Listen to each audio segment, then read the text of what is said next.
Hi, I'm Jason, and welcome to part 2 of Andrew and I talking about some of the Strixhaven commanders that we want to build around because they look really cool. We did a part 1 already, so if you haven't seen that yet, go ahead and check it out right here. And without further ado, we will get to the commanders. Rootha.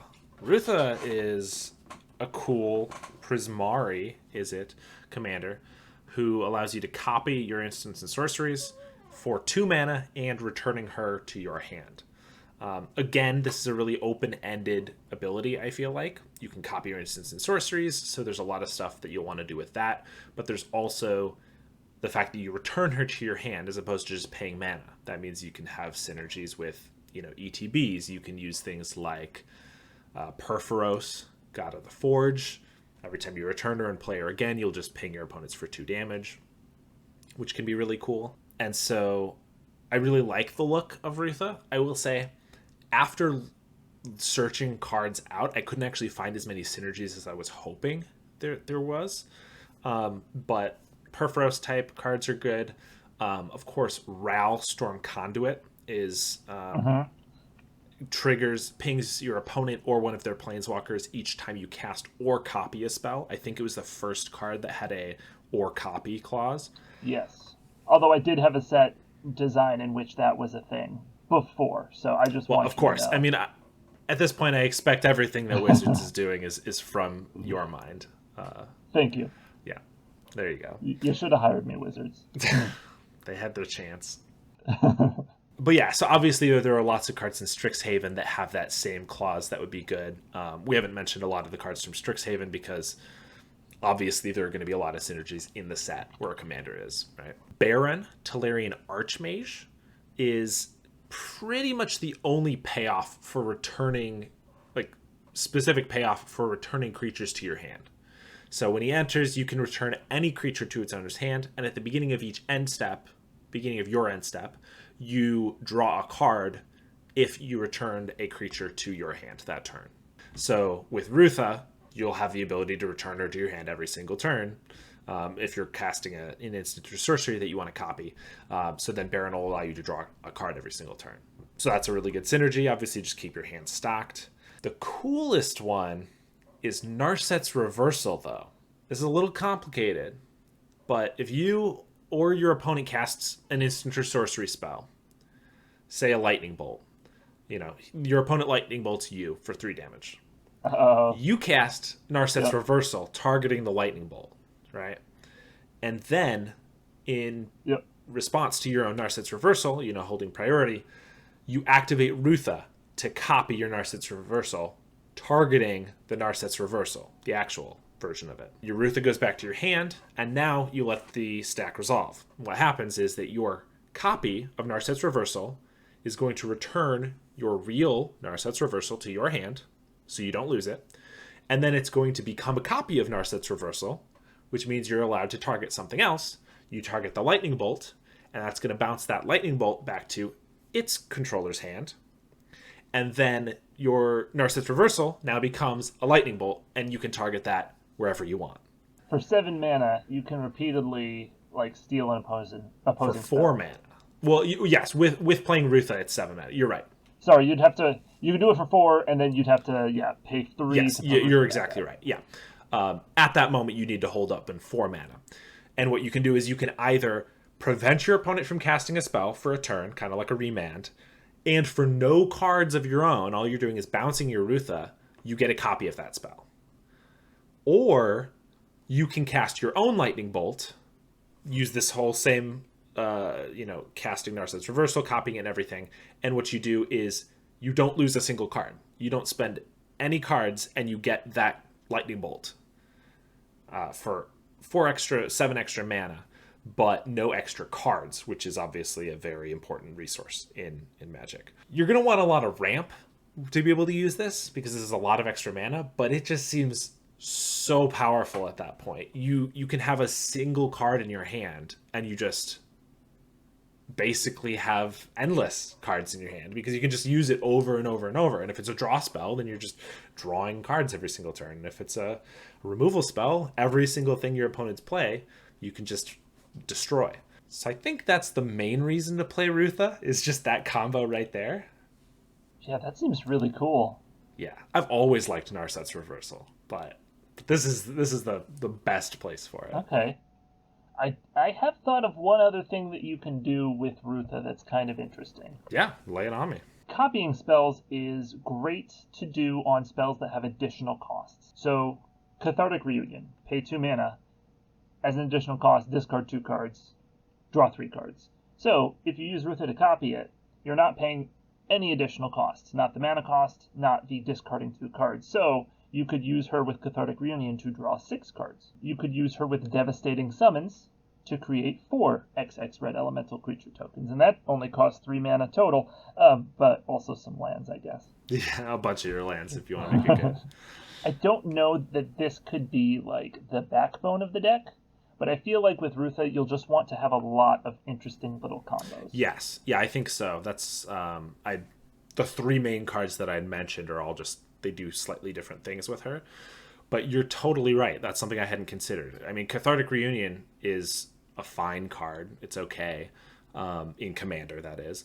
But if it's suddenly 4 mana, return Rootha to your hand, discard 2 cards, draw 6, that becomes really powerful. And that's just for Cathartic Reunion. There are surely other cards that have really big additional costs that you're not going to have to pay. Whether it's sacrifice a creature or pay a bunch of life or something like that.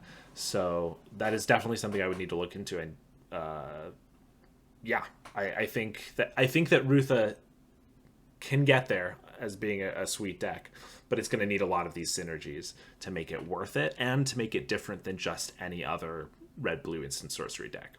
Right. And then once again, another thing that you can do is focus on expensive spells with cost reduction. I know I've talked about that a lot this video, but that's where a lot of the combos are. Because if you delve away 1 million cards to make a really cheap Temporal Trespass or Dig Through Time, well then it only costs 2 mana to copy that really expensive spell. Yeah. That's a good point. And I mean, just in general, you're going to want a lot of expensive spells in this deck. Cost reduction ones are a good way to go, or you could just go with a lot of ramp to be able to get up there. I made a list of, certainly not necessarily the best or the most comprehensive list of all the best big instants and sorceries, but just some really good ones to copy would be like Aminalou's Augury, which gets you the top 8 cards of your library to cast for free, basically. And so if it's now the top 16, I think it's 1 card type from each of those 8. But if it's the top 16 now, it's, just you get tons of creatures, instants and sorceries, and all these different things. Expansion Explosion would be a great card in this deck because you have the ability to copy a spell, which is something you're already going to want to do, but you can also just Explosion to deal a ton of damage to your opponent and draw a ton of cards, or to take out a big threat and draw a bunch of cards. Well, if you copy that, you're drawing twice as many cards, and you're also taking out 2 threats, or maybe you're just doming your opponent for 24 damage or something like that, which would be a great way to go out. Double explosion them, And it's also worth noting that since you're already going to want Ralzer, or whichever Ral does the caster copy, and you're already going to want to have him and Expansion Explosion in this deck, these 2 cards together form an infinite combo that deals infinite damage to each opponent. Because you can use his ability to copy the next instant or sorcery you play, and then you can use Expansion to copy that. Like, if you copy Expansion, then that lets you copy target instant or sorcery spell, so you target Expansion, and you keep doing that while Ral is dealing 1 damage to each opponent. Yeah. That seems great. I mean, this seems like a really good deck in general to have a lot of little combos, whether they're infinite or not, but a lot of little combos, because when you cast a spell and you can always copy it because you're your commander, it's a lot easier to get like really sweet combos, A couple other just big cards that I had, of course, Expropriate. Oh, of course. Not really even a card you need to copy to win the game a lot of times, but it'll definitely secure the win for you. And just another one that I think is pretty good, seeing as it can take up a land slot in your deck, is Seagate Restoration, which can just draw you cards equal to the number of cards in your hand plus 1, And then obviously if you copy that, that's going to then essentially quadruple your hand. Yeah, it's going to be insane. And it gives you no maximum hand so size. That doesn't even matter. That's a really good idea. That's a good inclusion. Because 9 mana is obviously a lot, but Commander games, you tend to get up to that much at some point. Yeah, and I mean 9 mana, all you're doing is drawing cards, and you're not affecting the board. Depending on your meta, that can be really bad, that could be really good. But if it takes a land slot in your deck, then there's really no downside. Right. If you have nothing else to cast, you can use it, and in all other situations, affect the board state probably. Jason and I were both initially very excited about Codie because, I mean, first of all, it's a book that is also a legendary creature, and you can't cast permanent spells, which means that you're building this deck around instants and sorceries. And me having to take it to an extreme, I would 100% build this deck with no permanent spells in it.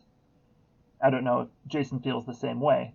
You can still play permanent spells with Codie, just not while he's on the field. I will say my first thought was actually to play a bunch of blink effects that'll exile Codie so that you can cast a permanent spell in between. So I was actually taking it the exact opposite way, where I was going to try to get away with as many permanent spells as I could. Okay, that's interesting. I don't know if it's good, but I think it could be a cool deck, I don't know. It's probably pretty good. For those of you who don't know us, Jason tends to build good decks, and I tend to build fun decks.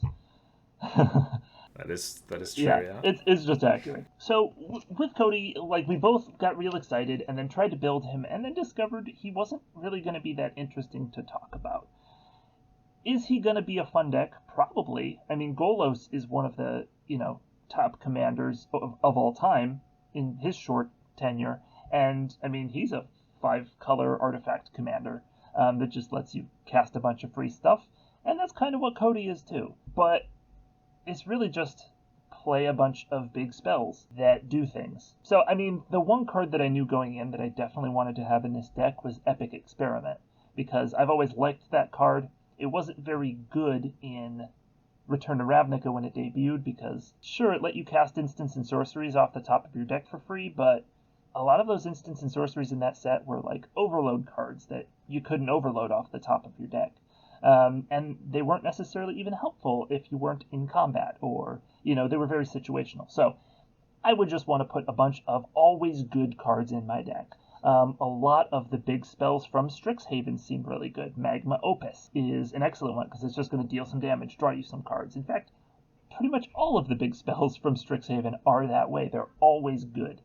So that's really what you want to focus on, is not situational stuff like combat tricks or bounce target attacking creature, but stuff that's always going to either draw you cards or deal damage to somebody or make you creature tokens. And I guess you could try and build Storm with this, because especially with Epic Experiment, if you exile 12 cards off the top of your deck, and you cast them all, that is increasing the storm count each time, and you can choose which order you cast them in, so you can just get a bigger and bigger storm with each one.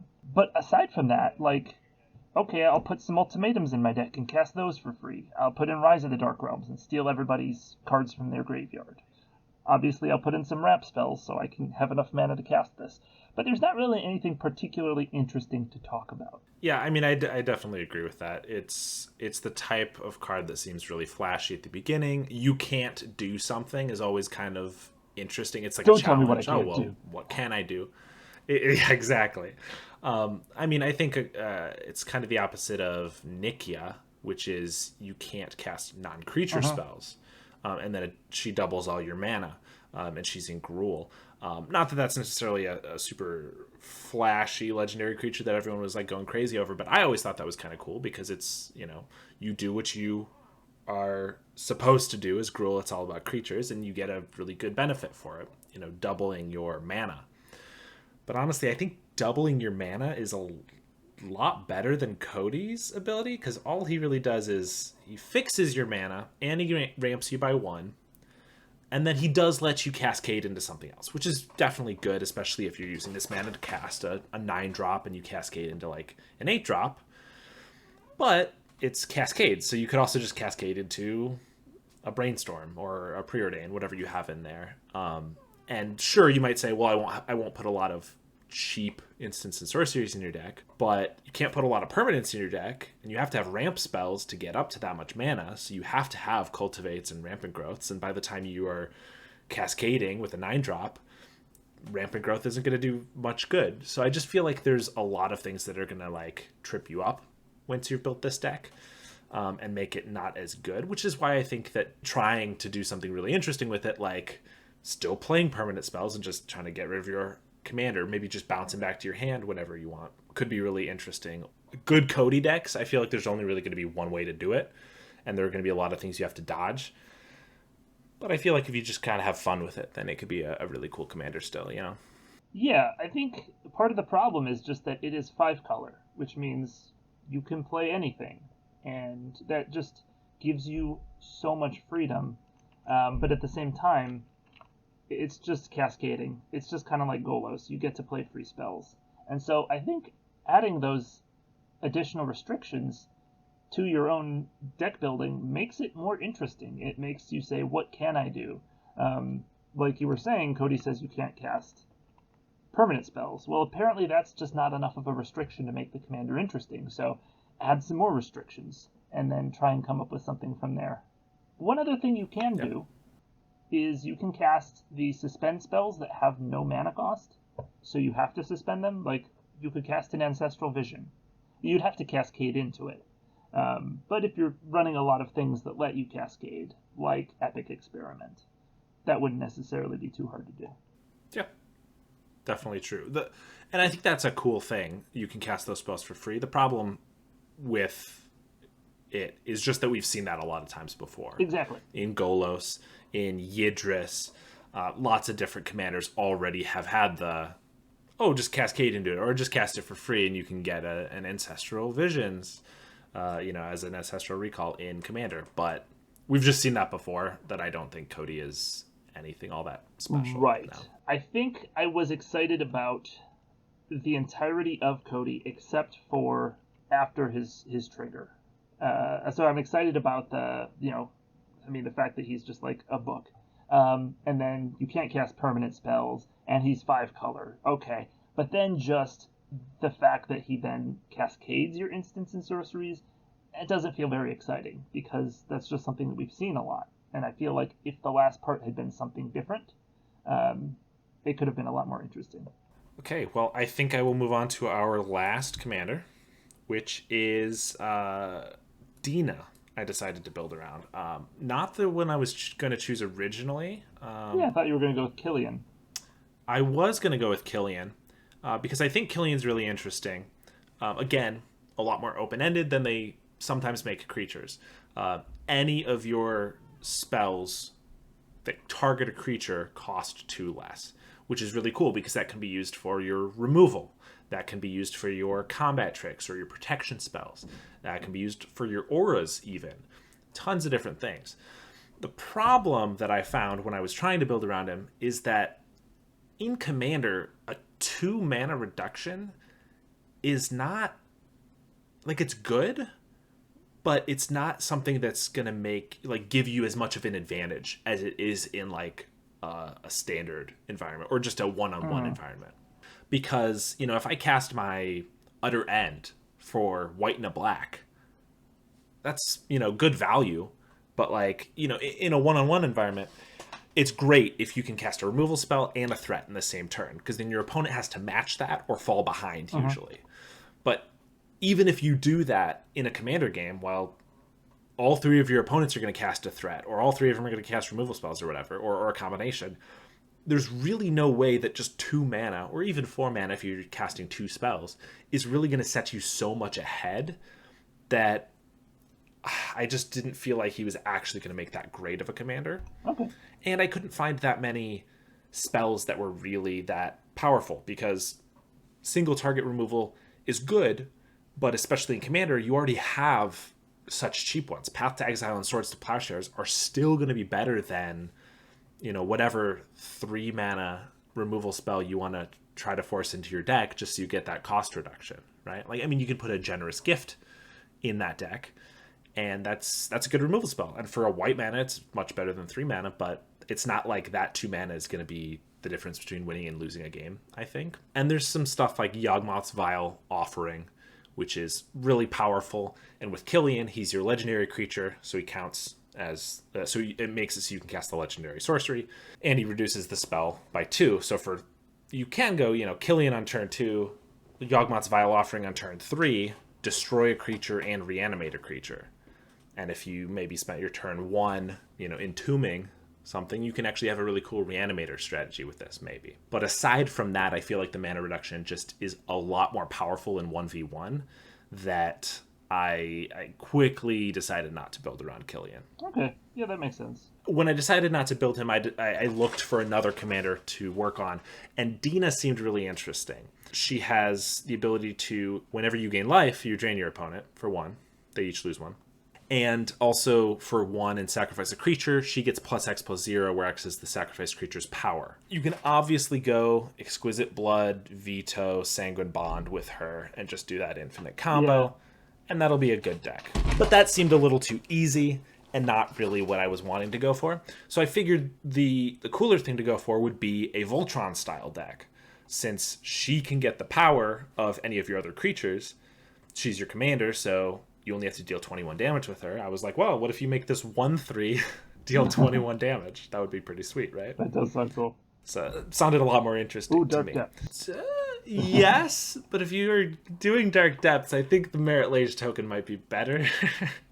It's not dealing commander damage, but it's indestructible and flying, so it's hard to beat that.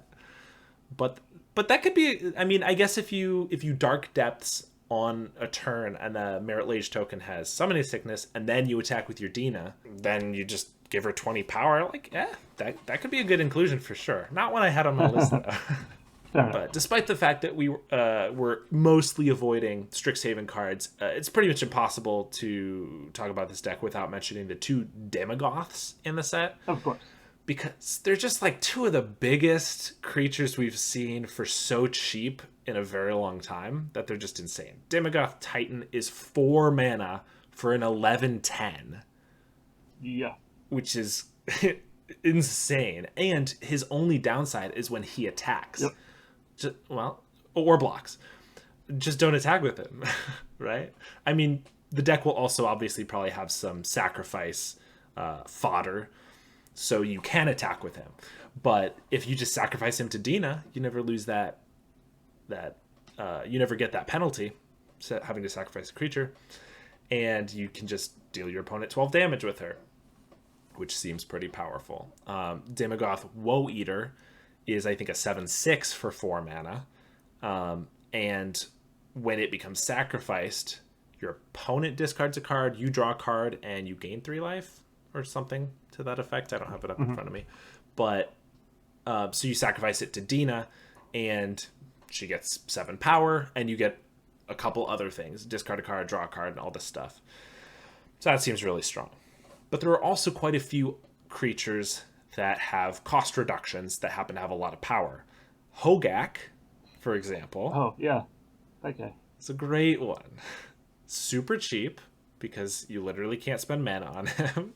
So you just delve and convoke him out. Hogak has 8 power, and so you can use Dina to sacrifice him, deal your opponent 9 damage, which is commander, and then next turn or later on the second main phase, you can just cast Hogak again over and over again, which seems super sweet.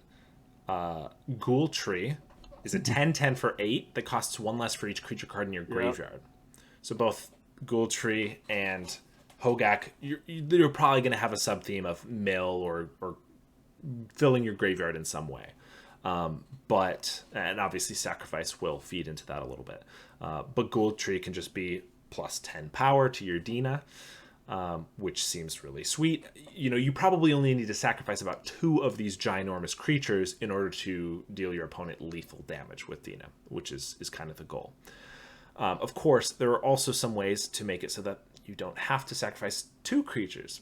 If you give her Infect, for example, with Tainted Strike, Phyresis, or of course just Triumph of the Hordes, you can deal your opponent just 10 damage. And if you have a Demogoth Titan out and a Triumph of the Hordes, maybe just kill him with that. But if you want to sacrifice it to your Dina, you can kind of go whichever way you want to.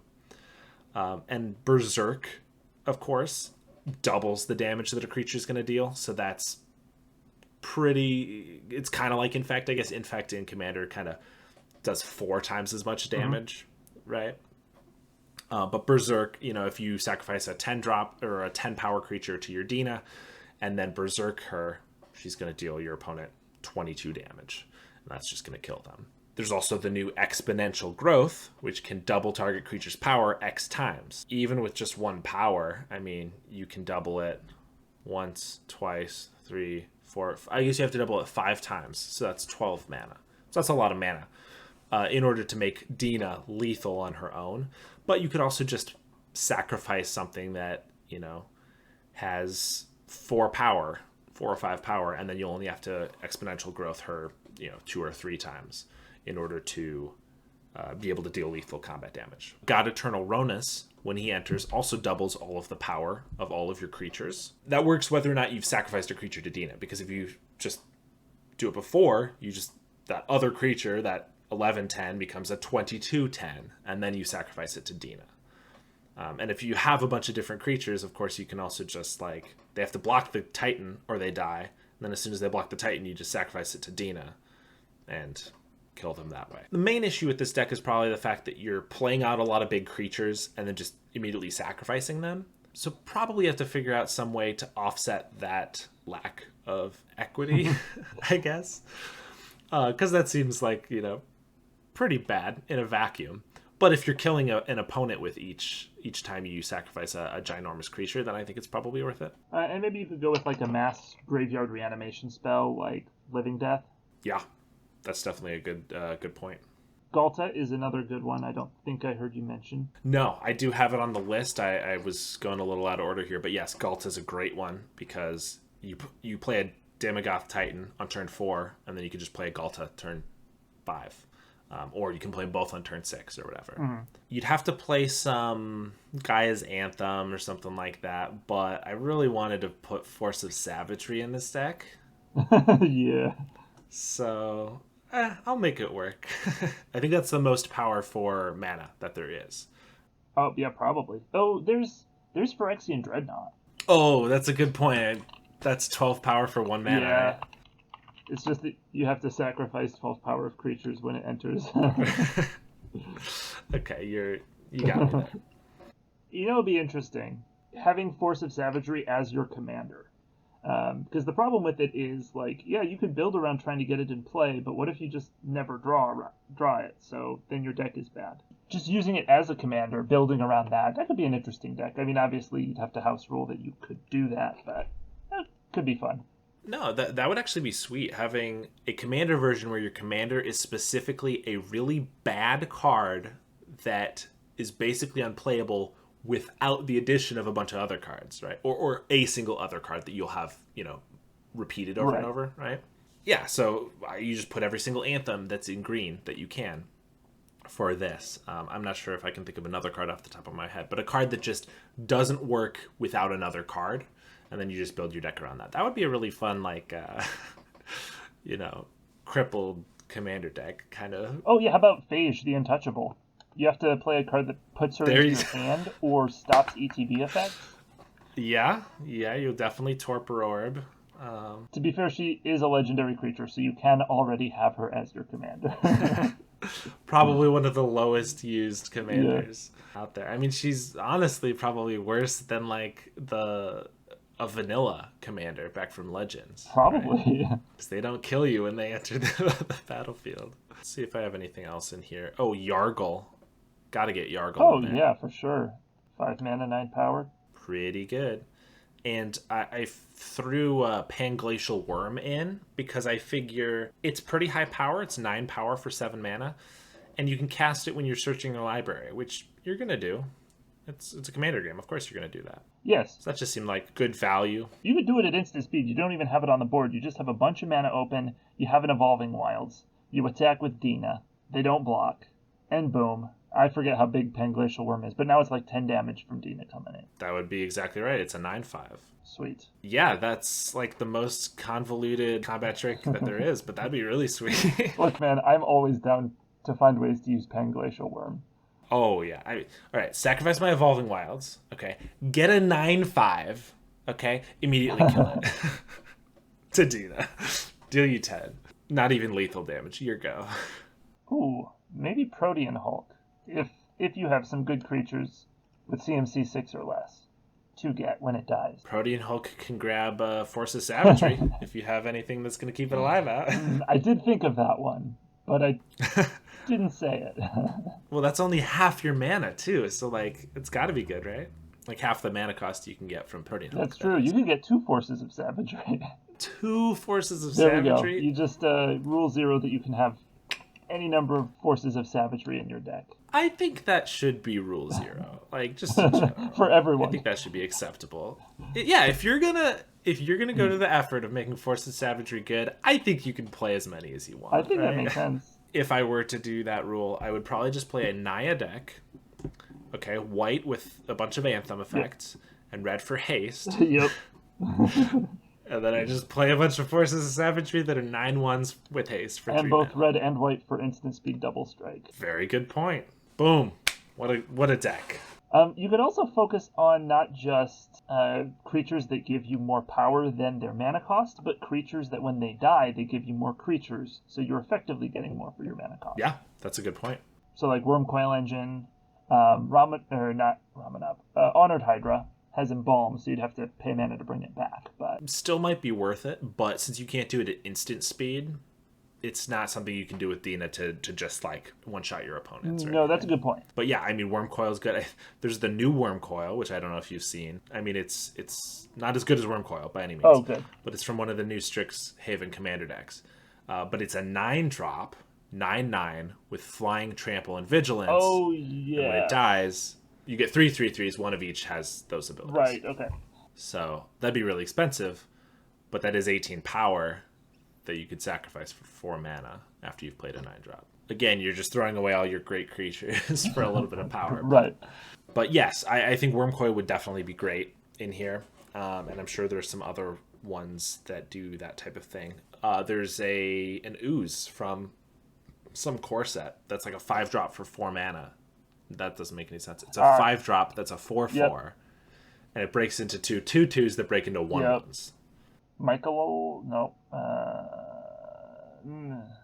I'll think of it at some point. It's also out of color, so it wouldn't work. But there's Reef Worm, which is blue. That one's funny. Which would be really good. And from the black-green Witherbloom Commander deck, there's Sproutback Trudge. Yes, that is one that I meant to mention. Yeah, as that well. one seems amazing. Perfect for it, because I mean, if you've gained enough life, which obviously there'd be some in my version of this deck, there'd probably be a life gain sub theme, not a main theme. But yes, that one you can play for just 2 green mana if you've gained enough life, and then you can sacrifice it to give 9 power, I think, to Dina. So that one would be really strong as well. You also probably want to just like play a Rogue's Passage, or also Access Tunnels, the new Rogue's Passage for just small creatures, because Dina will start off small. Yes, is it power 3 or less or something like that? It is, and it's only 3 to act. Well, total 4 to activate instead of total 5. Yeah, I mean, I'd definitely play that. Dina's always going to be a 1-power creature when attacking, unless if I have a guy's Anthem out, I guess. But yeah, she's always going to be small enough, and then she'll get bigger later. So yeah, I would definitely play probably Rogue's Passage and I think it's called Access Tunnel. Access Tunnel. Yeah, those would be good. You're green-black, so I'm not sure how much other unblockable there'd really be in those colors. But I guess I could play a Night Haze, give her Swamp Walk or something. There's Bellowing Tangleworm, which gives your creatures Intimidate. That could be good. She is multicolored, so yeah, it could still be blocked by. So I don't know if that one's worth it, but or I mean, you could just give her Trample. Trample's good. Trample and Death Touch. Oh, okay. Could be. Okay, so I put together a Finn the Fangbearer deck. Oh yeah. I played it for the first time last night, and it was incredible. like a commander deck, or is this on like Arena? Yeah, it's a commander deck. So Okay. Finn's my commander. It's just Death Touch tribal, and so I got a bunch of Death Touchers. I got a bunch of ways to give them at least +1 power and trample, and it just murdered my student last night. I felt bad for him. You murdered your student last night. Oof. In a card game, but multiple times. In a card game. That's good. That's good. Yeah, that's rough. When he came out, I thought he looked interesting, and I kind of wanted to build a deck around him. But the fact that he wasn't green-black Yes. kind of just made it so I wasn't as interested. Yeah.